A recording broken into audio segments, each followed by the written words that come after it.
सर्वेभ्यो नमः। देववाणी संस्कृतं यूट्यूब चलदृश्यं प्रति भवतीनां च हार्दं स्वागतम्। मित्रों, अष्टाध्यायी भाष्य प्रथमावृत्तिः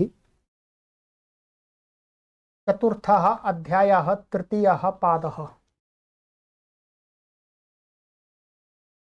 कक्षा संख्या 54 54वीं कक्षा को आज पढ़ेंगे। 53 कक्षाएं आपको इस चतुर्थ अध्याय की हमने पढ़ा दी हैं। प्लेलिस्ट में एक कॉलम बना हुआ है और अभी तक हमने जितनी भी कक्षाएं पढ़ाई हैं, अष्टाध्यायी के प्रथम अध्याय, द्वितीय अध्याय, तृतीय अध्याय, ये चतुर्थ अध्याय चल रहा है। सभी सभी अध्यायों की कक्षाओं के कॉलम बना दिए हैं प्लेलिस्ट में, ठीक है, जिससे किसी को भी पढ़ने वाले को कोई परेशानी ना हो। और मित्रों, आप सभी पाठकों से निवेदन करते हैं कि बहुत सारे पाठक ऑनलाइन इस यूट्यूब चैनल प्लेटफॉर्म पर प्रतिदिन जुड़ते हैं। बहुत सारे संस्कृत भाषा को सीखने के लिए जुड़ते हैं, बहुत सारे व्याकरण पढ़ने के लिए जुड़ते हैं। उन पाठकों के मन में एक विचार रहता है कि अब ये बैच कब आरंभ होगा, ये वाला बैच व्याकरण का कब आरंभ होगा। जैसा कि अन्य प्लेटफॉर्म पर वो देखते हैं। परंतु मित्रों, ध्यान देंगे, ये जो देववाणी संस्कृतम यूट्यूब चैनल है, ये अन्यों के ऑनलाइन प्लेटफॉर्म की तरह कार्य नहीं करता। यह एक संस्कृत भाषा के प्रचार प्रसार का आंदोलन है। इसमें किसी भी कोर्स को दोबारा नहीं पढ़ाया जाता। केवल एक बार ही हम एक कोर्स को तैयार करते हैं, पूरा तैयार करते हैं। ऐसा नहीं कि शॉर्टकट में तैयार करते, शॉर्टकट वाले नहीं हम। तो बहुत सारे पाठक अष्टाध्यायी पढ़ने के लिए आते हैं और कमेंट करते हैं अथवा व्हाट्सएप पर संपर्क करके पूछते हैं कि गुरुजी अब नया बैच कब आरंभ होगा। तो उन सभी पाठकों से निवेदन किया जाता है कि यह एक ही बैच पढ़ाया जाएगा, एक ही बार कोर्स तैयार किया जाएगा, क्योंकि इस कोर्स को तैयार करने में हमें कम से कम 5 से 6 वर्ष लगेंगे। एक कोर्स को एक बार तैयार करने में कितना समय लगेगा? 5-6 कम से कम इतने वर्ष लगेंगे। अब हम नए नए कोर्स कहाँ से चला देंगे? और इसके बाद हमें आगे और भी कोर्स तैयार करने हैं। तो हम 100 वर्ष के लिए केवल एक बार ही एक एक कोर्स तैयार कर रहे हैं। पढ़ने वाले पाठक आए और पढ़े अपनी सुविधा के अनुसार। ठीक है, नया कोर्स बैच चलेगा ऐसा नहीं, बस यही नया है और यही पुराना है। ठीक है, या नया पुराना एक ही बैच बनता है।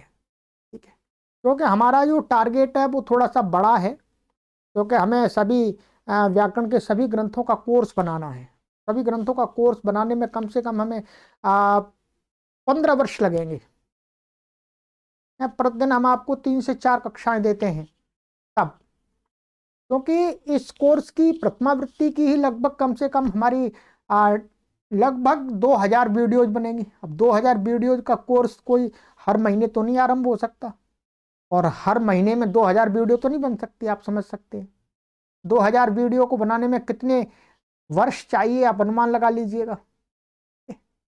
तो आप सभी धैर्यपूर्वक पढ़ते रहें।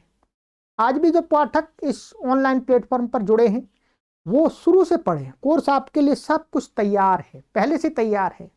ये रेडीमेड दुकान है, आपको कहीं नाप नहीं देना, बस आपके नाप का यहाँ सामान रखा हुआ है, केवल उठा करके पहनना है। ठीक है, यदि आपको अष्टाध्यायी पहननी है तो अष्टाध्यायी पहन लीजिएगा, पहनने का अर्थ है पढ़ना। संस्कृत सीखना है, संस्कृत वाला कोर्स पहन लीजिएगा, उसको पढ़ लीजिएगा। आपको कोई नाप नहीं देना, आपको वेटिंग नहीं करनी, आपको इंतजार नहीं करना, प्रतीक्षा नहीं करनी। रेडीमेड में यही होता है, मॉल्स में जाते हैं, आपने साइज का जूता उठा लिया और सॉक्स उठा लिया, शर्ट उठा ली, पैंट उठा लिया, कुर्ता उठा लिया, कैप उठा लिया है और चल दिए पैसे दे करके। और यहाँ पर तो पैसे भी नहीं लिए जा रहे आपसे, ये और सुविधा है।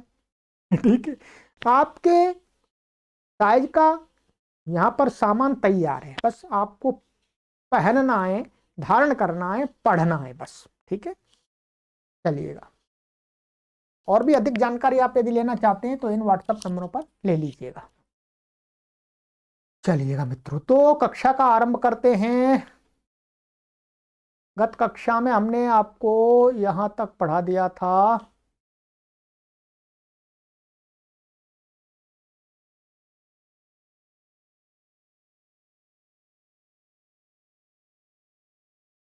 कर्ण ललाटात कनलंकारे, यहां तक पढ़ा दिया था। ठीक है, आज हमारा सूत्र संख्या 66।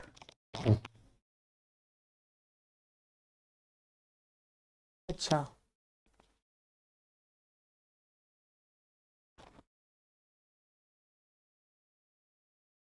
ये भी हो गया था, 66 भी हो गया था हमारा। ठीक है,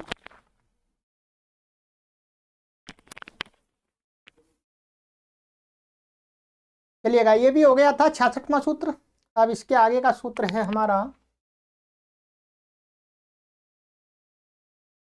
बाह्वचोन्तो दाता ठञ्। बहुवचः पंचमी व्यक्ति एकवचनान्तम, अंतो दात्तात् पंचमी व्यक्ति एकवचनान्तम, ठञ् प्रथमा व्यक्ति एकवचनान्तम। समासः, समास इसमें गुरुजी ने किया है बहवो चो यस्मिन् स बहुवच, तस्मात् बहुवचः बहुव्रीहि। बहुत सारे अच हैं, बहुत सारे माने दो से अधिक अच वाला। ठीक है, तो वो हो गया बहुवच। अनुवृत्ति आ रही है इसमें तस्य व्याख्यान इति च व्याख्यातव्य नामना।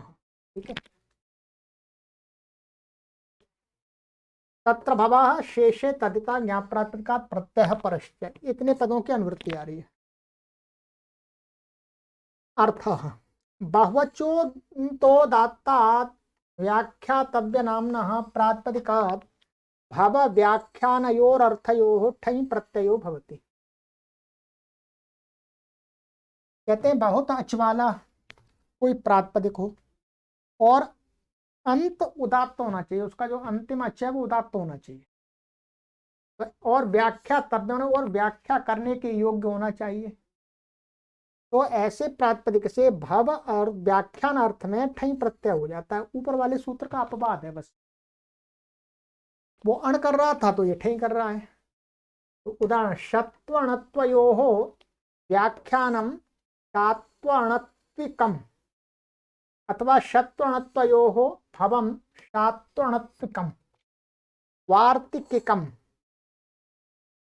अब यहां पर ये क्या है देखिएगा, ये जो शत्व और अणत्व शब्द है, शत्व और अणत्व, ये क्या है, 1 2 3 4, चार अच हैं। और इसमें क्या है, ये जो शत्व अणत्व जो शब्द हैं कि यहां पर अंत उदात्त है। क्या है, यहां पर इन्होंने दिखाया है कि ये समासस्य से अंत उदात्त है।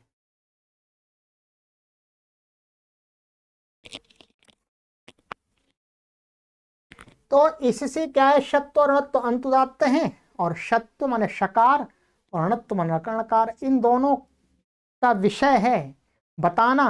वो क्या है, उस अर्थ में शात्व अणत्विकम ये बन गया, ठई प्रत्यय हो गया और इसको वृद्धि आदि हो जाएगी, एक हो जाएगा। तो शात्व अणत्विकम का अर्थ हो गया शत्व और अणत्व के व्याख्यान वाला विषय अथवा कोई ग्रंथ। ऐसे ही सत्व और अणत्व में होने वाला कुछ कार्य, तो वो भी सात्वणत्व हो जाएगा। ऐसे ही वार्तिक शब्द है,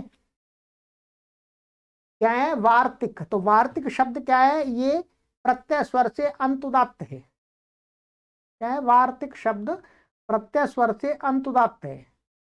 तो वार्तिक और तो फिर वार्तिकस्य व्याख्यानम वार्तिकिकम अथवा वार्तिके भवम वार्तिकिकम। यहाँ पर भी वृद्धि हो जाए, ये वृद्धि आदि कुछ नहीं है, पहले से है ही वृद्धि, इसमें बस एक हो जाएगा ठक्कू ठई को। ठीक है, तो ये हो गया, ऊपर वाले सूत्र का ये अपवाद है। क्रतु यज्ञेभ्यश्च, क्रतु यज्ञेभ्यः पंचमी व्यक्ति बहुवचनान्तं च अव्यपदम समासः। कर्तवश्च यज्ञाश्च क्रतु यज्ञाः तेभ्यः क्रतु यज्ञेभ्यः इतरेतर योग द्वंद्व। ठीक है, अनुवृत्ति ठई तस्य व्याख्यान इति च व्याख्या तद्य नामना तत्र भवा शेषे तद्यता ज्ञाप्रातिपदिकात् प्रत्यय परश्च। इनकी अनुवृत्ति आ रही है। अर्थ क्रतुवाचिभ्यो यज्ञवाचिभ्यश्च षष्ठी सप्तमी समर्थेभ्यो व्याख्यातव्य नाम प्रातिपदिकेभ्यो भव व्याख्यानयोरर्थयोः ठई प्रत्ययो भवति। क्रतुवाची, क्रतु ये भी यज्ञ के एक यज्ञ का ही नाम है। ऐसे यज्ञ जिसमें सोम का पान किया जाता है, पहले क्या है, तो सोम का पान जिन यज्ञों में किया तो उनको क्रतु बोलते हैं, और यज्ञ से बाकी सभी यज्ञ आ गए।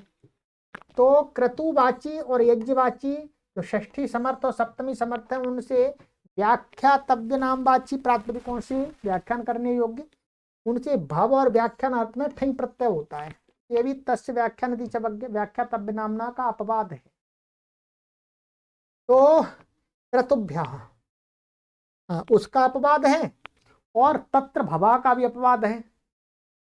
तो तत्र भवा से तत्र भवा चल रहा है तो उसका भी अपवाद है। ऐसे पहले वाला सूत्र है। ठीक है, अग्निष्टोमस्य व्याख्यानो ग्रंथः अग्निष्टोमे भवो वा अग्निष्टोमिकः। अग्निष्टोम एक यज्ञ है जिसमें सोम का पान किया जाता है, इसलिए वो क्रतु है।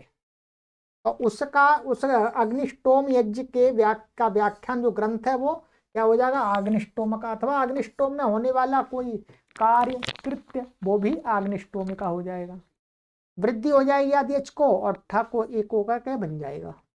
राजसूय का ऐसे राजसूय का, वाजपेयी कहा तो राजसूय यज्ञ है और वाजपेय यज्ञ है। तो उनके व्याख्यान वाला ग्रंथ अथवा उनमें होने वाला कोई कृत्य अथवा उनमें होने वाला प्रयोग होने वाला कोई पात्र आदि। यज्ञेभ्य यज्ञ से लिया है पाक यज्ञ कहा, नाभ यज्ञ कहा।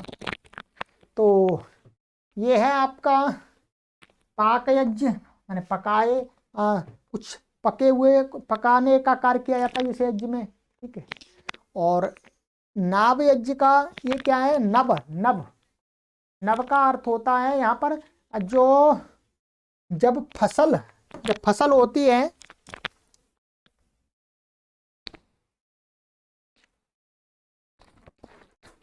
यहाँ लिखा हुआ है नाभ यज्ञ का नव यज्ञ है। नव यज्ञ होता है जिसमें जो नए धान्यों की आहुति दी जाती है। जब होली का पर्व होता है, होली का पर्व, उस समय मुख्य रूप से नया धान्य आता है, तो उस नव व्रीहि की आहुति जिस यज्ञ में जाती है वो होता है नाभ यज्ञ। नाभ यज्ञ कहा, ठीक है, वो नव यज्ञ होता है, उसमें दी जाने वाला या किया जाने वाला कोई कार्य अथवा उससे संबंधित कोई ग्रंथ। ठीक है, और अग्निष्टोम बता दिया आपको, वाजपेय का बताया इसमें कि यबागु विशेष का पान किया जाता है जिसमें, माने यबागु के रस का पान। ठीक है, और राजसूय जिस क्रतु में राजा का चयन किया जाता है उसमें भी सोम का पान किया जाता है वास्तव में। ठीक है, तो ये यज्ञों के नाम हैं अग्निष्टोम और राजसूय, वाजपेय और पाक यज्ञ और नाभ यज्ञ। पाक यज्ञ का इसमें अर्थ दिया है, पाक यज्ञ का अर्थ है छोटा यज्ञ, लघु यज्ञ, छोटा। ठीक है, कम समय का। तो ये हो गया आपका। चलिएगा आगे है अध्यायेष्वे वर्षे। अध्यायेषु सप्तमी व्यक्ति बहुवचनान्तम एव अव्यपदम ऋषेः सप्तमी व्यक्ति पंचमी व्यक्ति एक वचनान्तम पंचमी।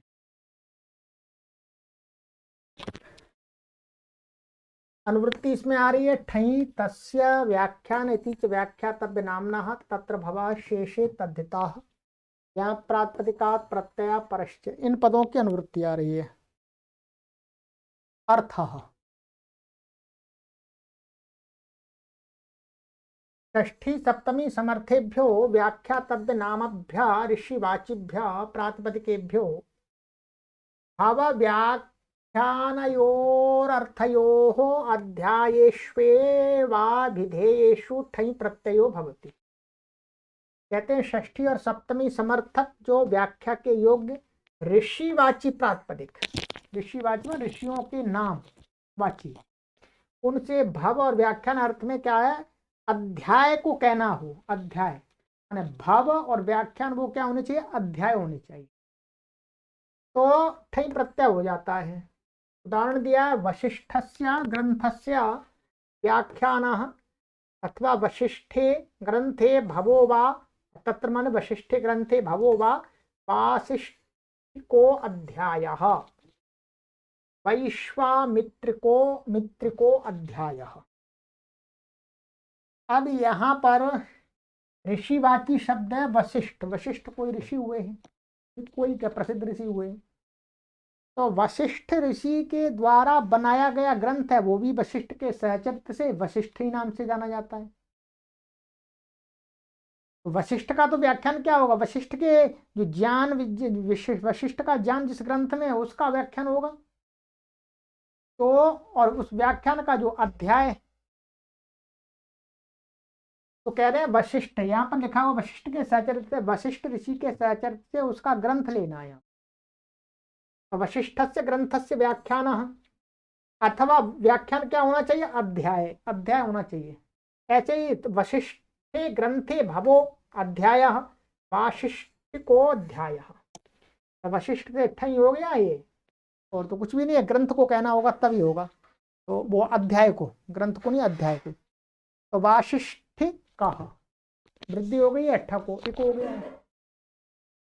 ऐसे विश्वामित्र ऋषि है तो यहाँ पर विश्वामित्र को, तो विश्वामित्र का जो ग्रंथ है उसका व्याख्यान रूपी जो अध्याय अथवा उस ग्रंथ में होने वाला जो कोई भी अध्याय उसको कहेंगे तो वैश्वामित्रिकोध्याय।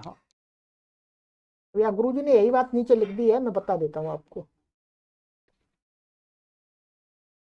षष्ठी तथा सप्तमी समर्थ व्याख्यातव्य नाम ऋषिवाची प्रातिपदिकों से भव व्याख्यान अर्थ में अध्याय गम्यमान होने पर ही ठई प्रत्यय होता है। वशिष्ठ तथा विश्वामित्र शब्द ऋषिवाची हैं, तत्सहचरित ग्रंथ भी वशिष्ठ विश्वामित्र कहे जाएंगे। तत्सहचरित माने उनके द्वारा बनाया गया ग्रंथ है वो भी उन्हीं के नाम से जाना जाएगा। अतः व्याख्यातव्य नाम वाची है ही, ये ग्रंथ है इसलिए तो ठई प्रत्यय हो गया, और कुछ विशेष नहीं है इसमें। चलिएगा आगे आ जाइएगा। पौरोडाश पुरोडाशात पौरोडाश पुरोडाशात पंचमी व्यक्ति एकवचनान्तम ष्ठन् प्रथमा व्यक्ति एकवचनान्तम।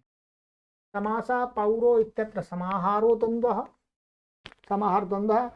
पौरोडाशश्च पुरोडाशश्च पौरोडाश पुरोडाशम तस्मात् पौरोडाश पुरोडाशम अशात पंचमी है। अनुवृत्ति इसमें आ रही है तस्य व्याख्यान इति च व्याख्यातव्य नाम्नः तत्र भवः शेषे तद्धिता न्याय प्रातिपदिकात् प्रत्ययः परश्चेन की अनुवृत्ति आ रही है। अर्थः षष्ठी सप्तमी समर्थाभ्यां व्याख्यातव्य नामभ्यां पौरोडाश पुरोडाश प्रातिपदिकाभ्यां भव व्याख्यानयोरर्थयोः ष्ठन् प्रत्ययो भवति। षष्ठी और सप्तमी समर्थ व्याख्यातव्य नाम वाची प्रातिपदिक कौन कौन से होने चाहिए, पौरोडाश और पुरोडाश, ठीक है। तो इनसे भव और व्याख्यान अर्थ में ष्ठन् प्रत्यय होता है। उदाहरण दे रहे हैं यहाँ पर पुरोडाशाः पिष्टपिंडाः। पुरोडाश किसको बोलते हैं? जो पिसा हुआ जो पिसे हुए आटे का बना हुआ गुना हुआ जो पिंड, लौंदा बोल सकते हैं इसको, ठीक है। तेषाम संस्कार को मंत्र पौरोडाशा, और उन जो पुरोडाश जो आटे के जो पिंड हैं उनको संस्कार माने पकाया जाता है। तो पकाया जाता है जिन मंत्रों को बोल करके, वो मंत्र यहाँ पर क्या कहलाएगा? पौरोडाशः, ठीक है। अब बस इतना बना लिया, ये मंत्र अर्थ में वास्तव में प्रत्यय हुआ है, ठीक है, संस्कृतम आदि से, ठीक है। और तस्य व्याख्यान तत्र भवो वा पौरोडाशिका, उसका उस मंत्र का व्याख्यान अथवा उस मंत्र में होने वाला कोई स्वर आदि वो क्या कहलाएगा? पौरोडाशिका। इससे प्रत्यय हो गया। पौरोडाशिकी, ये स्त्रीलिंग कुछ होगा तो पौरोडाशिकी हो जाएगा, सिद्धाणई से गीप हो जाएगा। एवं पुरोडाश सहचरितो ग्रंथ, माने पुरोडाश, पुरोडाश से यहाँ पर क्या लेना है? दूसरा शब्द, ये तो मंत्र हो गया। और ये पुरोडाश, पुरोडाश का अर्थ है पुरोडाश से सहचरित ग्रंथ, और पुरोडाश का व्याख्यान है जिसमें बातें बताई गई है पुरोडाश कैसे कैसे बनाना चाहिए, ठीक है। तो कितना आटा लेना चाहिए, कितना पानी लेना चाहिए, कितना क्या क्या कैसे उसको गूंदना चाहिए, आदि आदि विधि है। तो वो विधि है जिस ग्रंथ में, वो ग्रंथ पुरोडाश यहाँ सहचरित से, सहचरित न्याय से लिया जाएगा। तस्य व्याख्यान तत्र भवो वा पुरोडाशिका पौरोडाशिकी। तो स्थन प्रत्यय से वृद्धि आदि कुछ नहीं होगी, तो पुरोडाशिका पुरोडाशिकी ये हो जाएगा। अब यहाँ पर, अच्छा, यहाँ पर मैंने गलती कर दी, मैं क्षमा कीजिएगा। ये स्थन प्रत्यय था तो यहाँ पर जो गी, यहाँ गीश होगा, ठीक है। क्या होगा? गीश। चित है ये शीत गौरादिभ्यश्च, चित्त मान करके इसमें गीश होगा, टिड्ढाणी से गीत नहीं होगा। और टिड्ढाणी में तो है ही नहीं स्थल प्रत्यय, ठीक है, सही कर लीजिएगा। तो यहाँ पर शीत गौरादिभ्यश्च से गीश होगा स्त्रीलिंग की विवक्षा। तो ये हो गया। अब यहाँ पर गुरुजी ने थोड़ा नीचे लिखा है, यज्ञ कार्य में चावल या जौ के आटे को गर्म पानी में गूंथकर जो बाटी सदृश पिंड बनाया जाता है उसे पुरोडाश कहते हैं। चलिए, याज्ञ क्रियाओं से संबंधित है। आप जब सोम याग आदि देखेंगे तभी आपको पूरी तरह से समझ में आएगा। बाकी तो अभी जितना बता दिया गुरुजी ने और मैंने आपको थोड़ा समझा दिया उतना पर्याप्त है। चलिएगा, तो ये प्राचीन काल में अधिकतर हुआ करते थे, अब इनका प्रचलन कम हो गया है। अब प्राय करके दक्षिण भारत में ही देखने को मिलता है, दक्षिण भारत में भी थोड़ा थोड़ा कम होता है, उत्तर भारत में तो ये शून्य हो गया एक तरह से, ठीक है। वाजपेयी आदि यज्ञ प्राचीन काल के यज्ञ है। छंदसो यदणौ, छंदसः पंचमी व्यक्ति एकवचनान्तम, यदणौ प्रथमा व्यक्ति द्विवचनान्तम, समासः यत् च अण च यदणौ इतरेतर योगन्वः, ठीक है।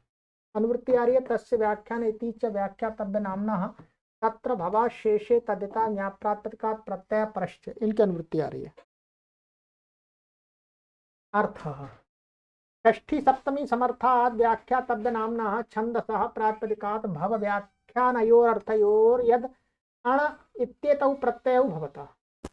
कहते हैं षष्ठी और सप्तमी समर्थ व्याख्यातव्य नाम जो छंदस शब्द, छंद, उस प्रातिपदिक से भव और व्याख्यान अर्थ में यद और अण दो प्रत्यय हो जाते हैं।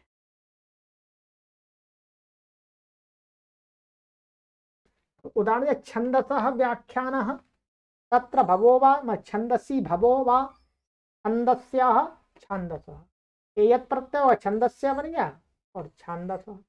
तो छंद का व्याख्यान जिस ग्रंथ में अथवा छंद में होने वाला कुछ स्वर आदि आदि जो भी कुछ चीज है वो सब मानी जाएगी, ठीक है। अब यहाँ पर कुछ विशेष लिखा हुआ है, ये किसका अपवाद है? कहते हैं अगले सूत्र में से छंदस शब्द के द्विच, छंद शब्द में क्या है, दो अच हैं, छ में अ, द में अ, द्विच हो गया ये। और होने से ठक की प्राप्ति है, ठक के आगे सूत्र हम पढ़ेंगे अभी, तो उससे ठक की प्राप्ति हो रही थी।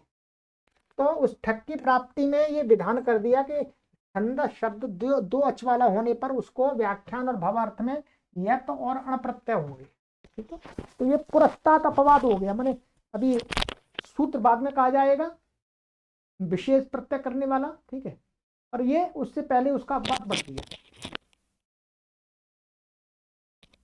ये आ गया।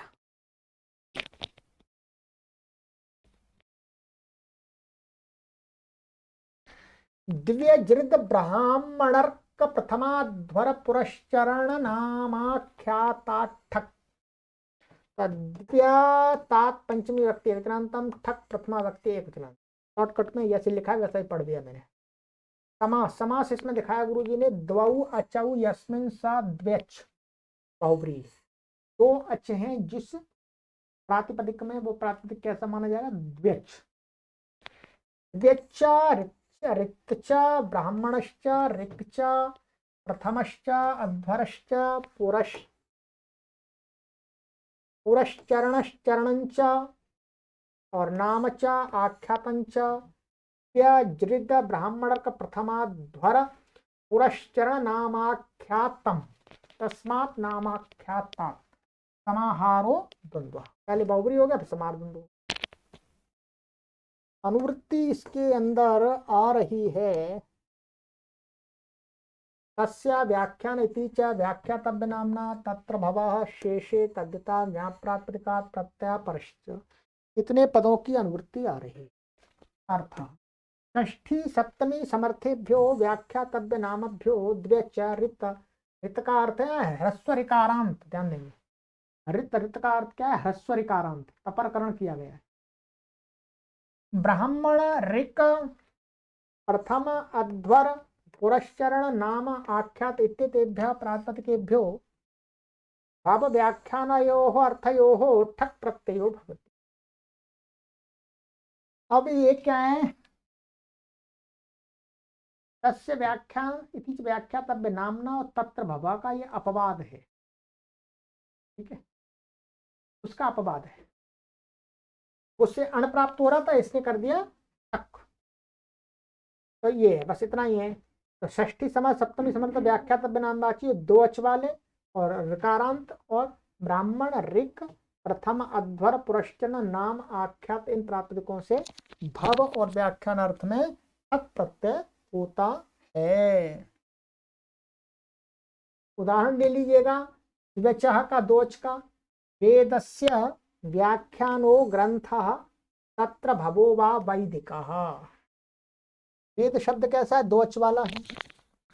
वेद शब्द क्या है, दो अच वाला है। दो अच वाला होने से इसमें सबसे सामान्य क्या प्राप्त हो रहा था, तत्र भव से अण प्राप्त हो रहा था भवार्थ में, और तस्य व्याख्यान व्याख्या तब्य नामना से क्या प्राप्त हो रहा था, अण प्राप्त हो रहा था। तो उसका अपवाद कह दिया। तो वेद का व्याख्यान रूप कोई ग्रंथ है उसको वैदिका बोलेंगे, अथवा वेद में होने वाला कोई मंत्र या कुछ भी है, स्वर आदि है, उसको बोलेंगे वैदिका। ठीक है, ऐष्टिक, इष्टि है, इष्टि, इष्टि शब्द है, इष्टि का अर्थ होता है यज्ञ।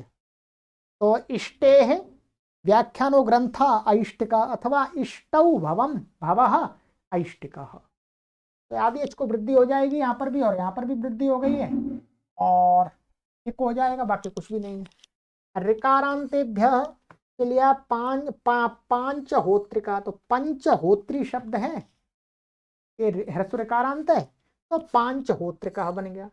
ऐसे चतुर्होत्री शब्द है, चातुर्होत्रिका, वृद्धि हो गई और कुछ नहीं है। और यहाँ पर क्या है, इस सुक्तांतात कह, यहाँ पर ठको एक नहीं होगा, ये क्या होगा, ईसु सुक्तांतात कह, माने उक से उगंत से उत्तर है, री से उत्तर है, ठको तो का हो जाएगा। ब्राह्मण कह, तो ब्राह्मण, ब्राह्मण माने ब्राह्मण का अर्थ है यहाँ पर तो ब्राह्मण ग्रंथ है उनका ग्रहण है। ठीक है, ब्राह्मण मनुष्य का ग्रहण नहीं है। अब ब्राह्मण कह, ऐसे रिच से आर्च कह, प्रथम से प्राथमिक कह, आध्वरी कह, पौरश्चरणिकः, नामिकः, आख्यातिकः। तो नाम कहते हैं जो शब्द रूप होते हैं वो नाम होते हैं। शब्दों का व्याख्यान का जो ग्रंथ है उसको नामिक ग्रंथ बोलते हैं, इसी से प्रत्यय होता है। ठीक है। ऐसे आख्यात बोलते हैं तिङंत पदों को, उनका व्याख्यान वाला ग्रंथ होता है उसको आख्यातिक बोलते हैं। ठीक है, चलिएगा। अब यहाँ पर एक मन में आपको शंका आ सकती है, नहीं आ रही है तो मैं बता देता हूँ। ये काशिका की बात है, वैसे आपको समझ में आ जाए तो ठीक है, नहीं तो कोई बात। यहाँ पर ये शब्द है नाम, बाकी तो ठीक है आपका। ये नाम शब्द है। नाम मैं नामन है तो नाम ले सकते हैं। इसमें दो अच हैं। क्या है? क्या है? दो अच हैं, आ और अ। तो द्विच तो यहां से इसी से सिद्ध हो जाता है। ये द्विच कहने से दो अच में आ जाता, फिर अलग से क्यों पढ़ा सूत्र में? तो काशिकाकार आदि जो व्याख्याकार हैं वो इसका समाधान करते हैं कि ऐसा है, यहां इसलिए इसको अलग पढ़ा है कि ये जो नाम और नाम का अन्य शब्द के साथ में जब जुड़ जाए किसी के साथ में तो भी उससे प्रत्यय हो जाता है। तो इसको वहां उन्होंने उदाहरण दिखाया है कि नामाख्या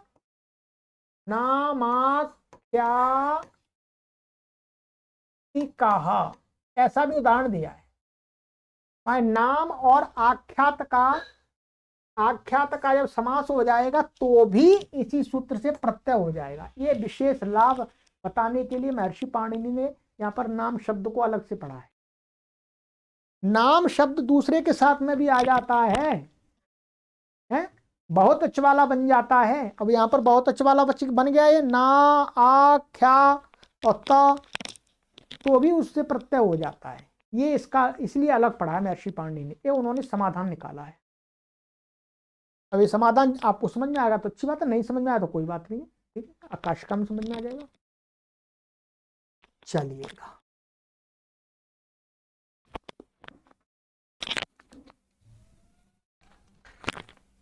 ऋगयनादिभ्यः अण प्रथमा व्यक्ति वचनान्तम, ऋगयनादिभ्यः पंचमी व्यक्ति बहुवचनान्तम, समास ऋगयन आदि येषां ते ऋगनयादयः तेभ्यः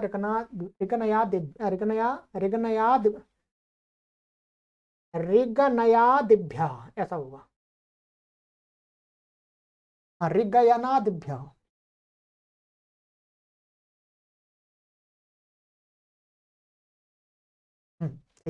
ऋगयन आदि येषां ते ऋगयनादयः, ठीक है, और तेभ्यः ऋगयनादिभ्यः, ऐसा होगा। बहुब्रीहि समास हो गया इसमें। अनुवृत्ति तस्य व्याख्यान इति च व्याख्या तव्य नाम्नः तत्र भवः शेषे तदिता ज्ञाप्रातिपदिकात् प्रत्ययः परश्च। अर्थः षष्ठी सप्तमी समर्थेभ्यः व्याख्यातव्य नामभ्यः ऋगयनादिभ्यः प्रातिपदिकेभ्यो भव व्याख्यानयोरर्थयोः अण प्रत्ययो भवति। कहते सप्तमी और षष्ठी समर्थ व्याख्यातव्य नामवाची प्रातिपदिक कौन से? ऋगयनादि गण में पड़े हुए शब्द, उनसे भव और व्याख्यान अर्थ में अण प्रत्यय होता है। क्या होता है? अण प्रत्यय होता है।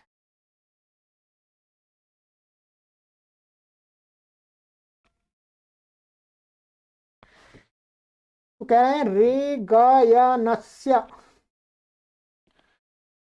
व्याख्यानः तत्र भवो वा आर्गयनः,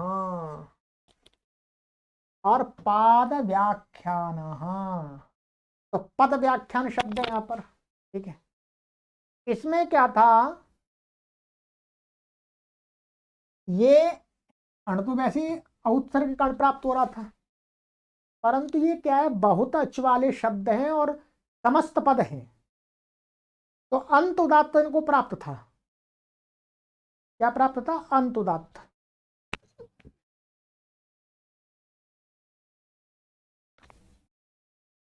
तो ये ऋगयन और पद व्याख्यान, पद व्याख्यान ये क्या है? अंतुदात्त है, तो बहुचो अंतुदात्त ठई से ठई प्राप्त था, तो उसका यहाँ कह दिया इनसे तो अण ही होता है।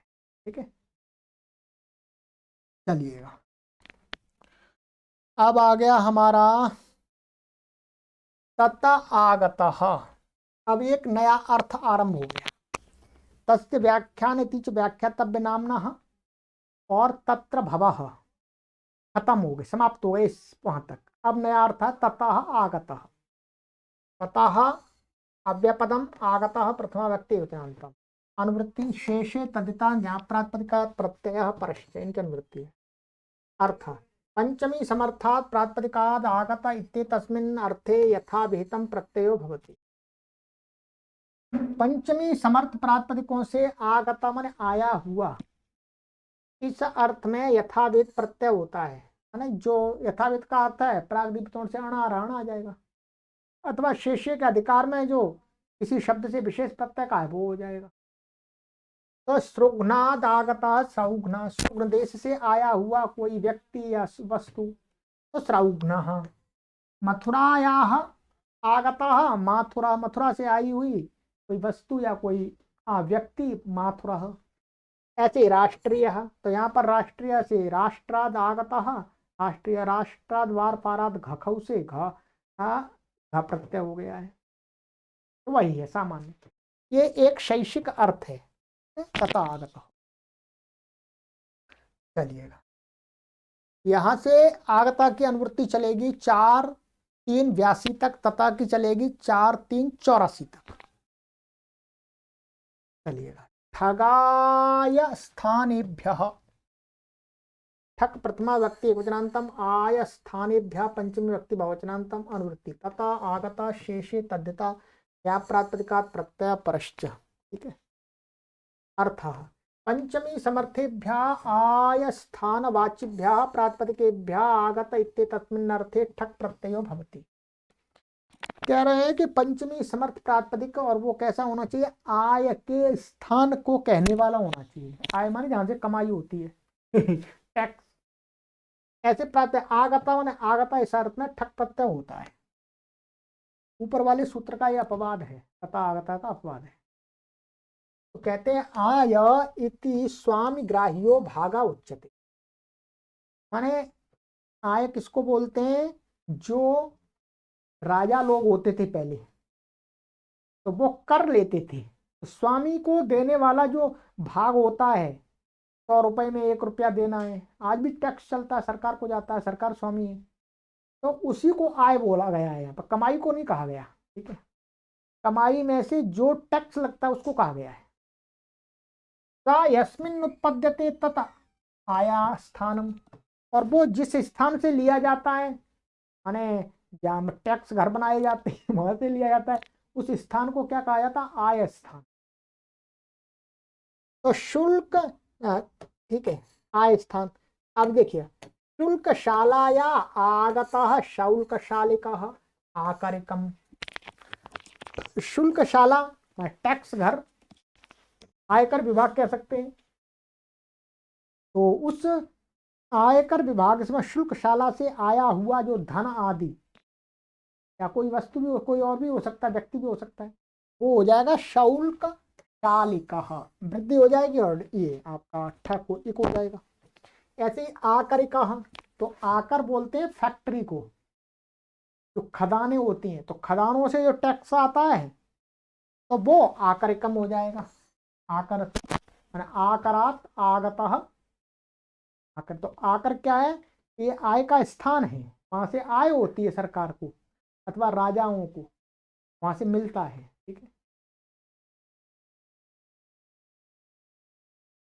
शुंडिकादिभ्योण, शुंडिकादिभ्यः पंचमी व्यक्ति बहुवचनांतम, अण प्रथमा व्यक्ति एकवचनांतम। समासः शुंडिकादिर येषां ते शुंडिकादयः तेभ्यः शुंडिकादिभ्यः बहुव्रीहि। अनुवृत्ति तथा आगता शेषे तद्यता ज्ञाप्रातिपदिकात् प्रत्ययः परश्च। ठीक है, अर्थ पंचमी समर्थेभ्यः शुंडिकादिभ्यः प्रातिपदिकेभ्यः आगतार्थेन प्रत्ययो भवति। पंचमी समर्थ शुंडिकादिगण में पड़े हुए प्रातिपदिकों से आगता इस अर्थ में अण प्रत्यय होता है। ठीक है, तो कह रहे हैं शुंडिकाद आगता शौंडिका, और कृकात आगतः कार्कणः, नहीं कृकण, कृकण शब्द है, कृकणात आगतः कार्कणः, ये शब्द ये ऐसा है कृकण।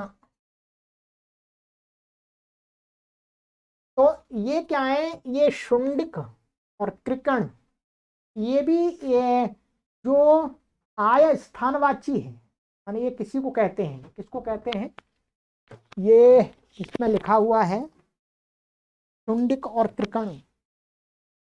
शुंडिक कहते हैं शराब बनाने वाला, मैंने शराब बनाने की जहाँ भट्टियां होती हैं उस स्थान को शुंडिक कहते हैं, ठीक है। और आपका कृकण, कृकण क्या है, ये भारद्वाज देश का स्थान है, तो वहां से भी कर आता था उस समय, तो उसको वो कृकण, तो कृकण कहा है। तो भारद्वाज जिसमें कोई वहां स्थान बनाया गया होगा, जैसे सिंगापुर आदि आजकल, वैसे ही सिंगापुर भी तो एक टैक्स का स्थान माना जा रहा है आज के समय में। सभी देशों से टैक्स लेता है वो, ठीक है, और एक धन की व्यवस्था करता है। यूट्यूब ने भी कर दिया है ऐसे ही। तो शाउंड कहा कारकण, ये बन जाएगा, ठीक है। तो ये लिखा हुआ शुंडकादि आय स्थानवाची है, सो पूर्व सूत्र से ठक प्राप्त था, तो उसका अपद फिर दोबारा अण कर दिया। विद्या योनि संबंधेभ्यो वुई, विद्या योनि संबंधेभ्यः पंचमी व्यक्ति बहुवचनान्तम वुई प्रथमा व्यक्ति एकवचनान्तम समासः। विद्या च योनिश्च विद्या योनि तत्कृतः संबंधः तेषां ते विद्या योनि संबंधः तेभ्यः विद्या योनि संबंधेभ्यः द्वंद्व गर्भ बहुव्रीहि। पहले इनका द्वंद्व हो गया, और तत्कृत मान विद्या योनिभ्याम कृतः, विद्या योनिभ्याम कृतः संबंधः येषां, तो विद्या योनिकृत संबंधः तेभ्यः, मान विद्या के माध्यम से जो संबंध प्रकट होता है, अथवा योनि के माध्यम से संबंध प्रकट होता है, तो कहते हैं अनुवृत्ति है तत् आगता शेषे तदिता ज्ञाप प्रातिपदिका प्रत्यय परश्च, ठीक है।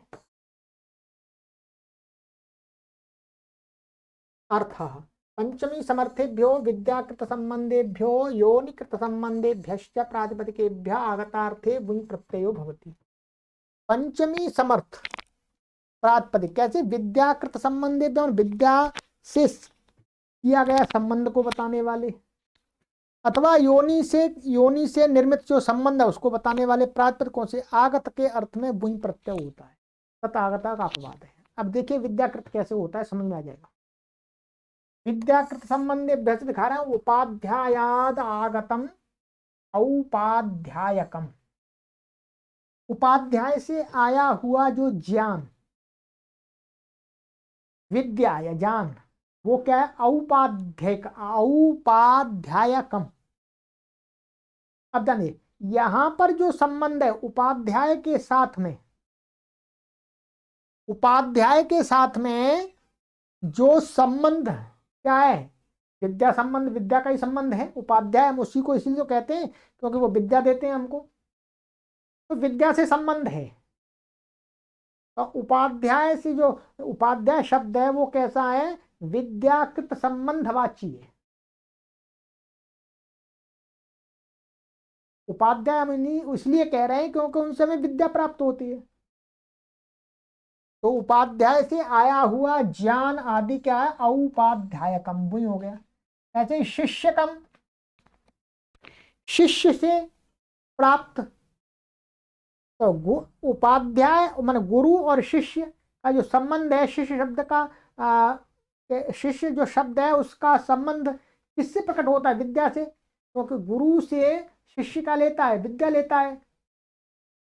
तो ये जो गुरु और शिष्य जो शब्द है, उपाध्याय और शिष्य शब्द है, ये विद्या के कारण से शिष्य को शिष्य कहते हैं और गुरु को गुरु कहते हैं, उपाध्याय को उपाध्याय।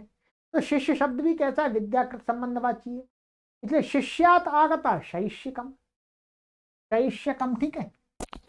ऐसे आचार्यकम, तो आचार्याद आगतम आचार्यकम, वही हो गया, ठीक है। योनि संबंधेभ्य मातामह, माता माँ का अर्थ हो गया नाना। तो नाना ये कैसा संबंध है? योनिकृत संबंध है, माता का पिता। तो यहां पर जो माता के पिता के साथ में संबंध है इसी का, वो योनिकृत संबंध है। योनिकृत संबंध है देखो, माता का पिता मन, माता के पिता से माता उत्पन्न हुई, माता से जो व्यक्ति है वो उत्पन्न हुआ, तो योनिकृत संबंध है ये। इसलिए योनिकृत संबंधवाची शब्द हो माता माँ, तो माता महाद आगतः माता मह का। ऐसे ही पैतामह मह का, तो पितामह शब्द है, क्या है? पितामह। तो पितामह संबंध है, पितामह किस कारण से पितामह है? वो योनिकृत संबंध है। तो पिता का जन्म पिता से हुआ और पिता से फिर मेरा जन्म हुआ, तो ये योनिकृत संबंध है। तो इसलिए पैतामह का, पितामह से दादा से आया हुआ कुछ, धन संपत्ति कुछ भी हो सकता है, तो यह वृद्धि हो जाएगी। ऐसे मातुलका, मातुल का अर्थ हो मामा, तो मातुलात आगता मातुलका। तो ये जो संबंध दिखाए हैं दो प्रकार के, एक विद्याकृत संबंध से इन शब्दों का प्रयोग करते हैं और दूसरे शब्दों का करते हैं योनिकृत संबंध। स्पष्ट हो गया हो, इसमें कोई कठिनता नहीं है, ठीक है। तो ये लिखा हुआ है। आचार्य एवं शिष्य में विद्या संबंध है, मातामा पितामा आदि शब्दों में योनि संबंध है। ऋतष्ठई, ऋता पंचमी व्यक्ति एकवचनांतम, ठई प्रथमा व्यक्ति एकवचनांतम। अनुवृत्ति विद्या योनि संबंधेभ्यः तथा आगतः शेषे तदिता ज्ञाप्रात्मकात् प्रत्यय परश्च। अर्थ पंचमी समर्थेभ्यः ऋकारान्तेभ्यो विद्या योनि संबंधवाच्येभ्यः प्रातिपदिकेभ्यः ठई प्रत्ययो भवति आगतार्थे। पूर्व वाले सूत्र का अपवाद है, सारी शर्त वही है, बस इतना है कि ये ऋकारांत शब्द होगा, क्या है? ह्रस्व ऋकारांत शब्द होगा, अपरकरण किया है तो उससे अण नहीं होगा, ठई होगा।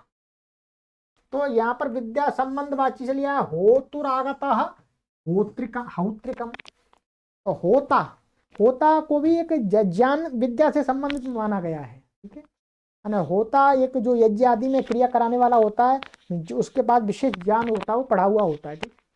तो हौत्रिकम, पौत्रिकम ऐसी पोता है, पोत्री शब्द है, तो ये भी विद्याकृत पौत्रिकम, ठीक है, ठई हो जाएगा। और ध्यान देंगे यहाँ पर सब जगह इस सुक्तांत का आदेश होगा, ठक को एक नहीं होगा, ठक से का, ठीक है। योनि संबंध वाचिभ्य भ्रातृकम स्वाश्रिकम मातृकम, ये योनि के त्रिकारांत शब्द हैं। जो ऋकारांत से भिन्न शब्द है उससे तो ऊपर वाले से अण हो जाएगा, इनमें हो जाएगा ठई। तो भ्रातृ शब्द ये भी योनिकृत संबंध है। तो भ्रातृकम, भ्रातुरागतः रागतम भ्रातृकम। स्वश्री, तो स्वाश्रिकम, स्वश्री का अर्थ होता बहन, ये भी योनिकृत शब्द है। मातृ मन माता, माता से आया हुआ, मातुरागतम मातृकम, ठीक है। जहां जहां वृद्धि करनी है वहां वृद्धि हो जाएगी, जैसे स्वश्री यहाँ वृद्धि हो गई है, यहाँ तो वृद्धि पहले से, यहाँ पर वृद्धि पहले से है, ठीक है। यहाँ पर वृद्धि हो जाएगी हऊ, और यहाँ पर भी हो जाएगी पोत्री शब्द है तो पाउत वृद्धि हो जाएगी। सब जगह ठको का इस सूत्र से होगा, चलिएगा। तो ये पूर्व सूत्र का अपवाद हो गया। पितुर यच्च, पितु पंचमी व्यक्ति एकवचनांतम यत् प्रथमा व्यक्ति एकवचनांतम च अव्ययपदम। अनुवृत्ति ठई तथा आगतः शेषे तदिता ज्ञाप्रातिपदिकात् प्रत्यय परश्च। अर्थ पंचमी समर्थात् पितृप्रातिपदिकात् आगत इत्येतस्मिन् अर्थे यत् प्रत्यय भवति ठञ्च। कह रहे हैं कि ऋकारांत होने के कारण से पूर्व सूत्र से क्या प्राप्त था? ठई प्राप्त था। पितृ शब्द भी ऋकारांत है, तो ठई प्राप्त था। तो ठई के अलावा इसको यत और करना है, इसलिए विशेष रूप से बनाया है। ठई तो पूर्व वाले सूत्र से प्राप्त था। तो पितृ शब्द से क्या है, आगत सन में यत प्रत्यय ठई हो जाते, हो जाते हैं। तो पितुरागतम पितृम, ध्यान दीजिएगा, और पैतृकम। तो यहां पर ये सिद्धि आपको पहले भी हमने करा दी थी।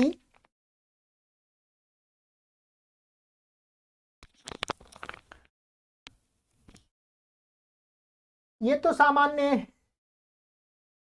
इसमें तो आदि एच को वृद्धि हो जाएगी और इशु सुक्तांत क से क हो जाएगा, पैतृकम बन जाएगा। इसमें थोड़ा विशेषता एक बार मैंने आपको बता दिया तो फिर बता रहा हूं। ये पितृ शब्द है, ये यहाँ पर नसी आ जाता है, पंचम में है इसलिए, और इससे क्या हो जाएगा, यत प्रत्यय, इसका ये लुक हो गया। अब यहाँ पर क्या है, एक सूत्र लगा रिंग ऋता, रिंग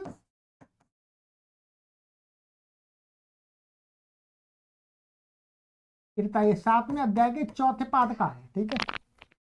ये 7वें अध्याय के चौथे पाद का 27वां सूत्र है, क्या है 27वां, देख लीजिएगा, ठीक है।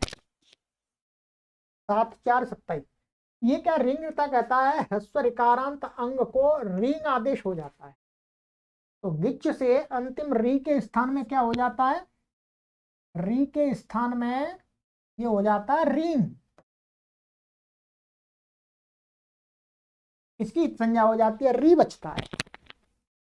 अब इस के परिवर्ते इसकी क्या है, यच्ची भम से भसंज्ञा है, भ के अधिकार, भस्य के अधिकार में इसको यकारादि तद्धित के परिवर्ते क्या हो जाएगा, ई का लोप हो जाएगा, का लोप हो गया, तो क्या बनना हमारा, अब ध्यान दीजिएगा, अब पूरा बन गया पूरा, ए और र इसमें मिल गया पित्र,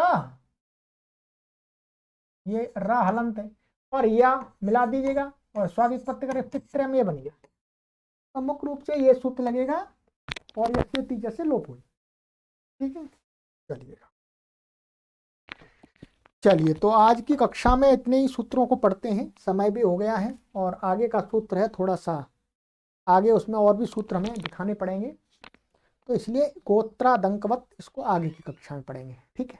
सरल है, अब कठिन नहीं, आप आराम से एक बार पाठ को पहले देख लीजिएगा, 15 सूत्र 12 सूत्र 20 सूत्र एक बार पहले देख लीजिएगा कक्षा को पढ़ने से पहले, तो आपको बहुत अच्छा समझ में आएगा, क्योंकि हम भी इसी प्रकार से पढ़ते थे, पढ़ाने से पहले, गुरुजी के पढ़ाने से पहले हम सूत्रों को देख लेते थे, फिर पढ़ाने के बाद में एक बार देखते हैं तो पक्का हो जाता है, ठीक।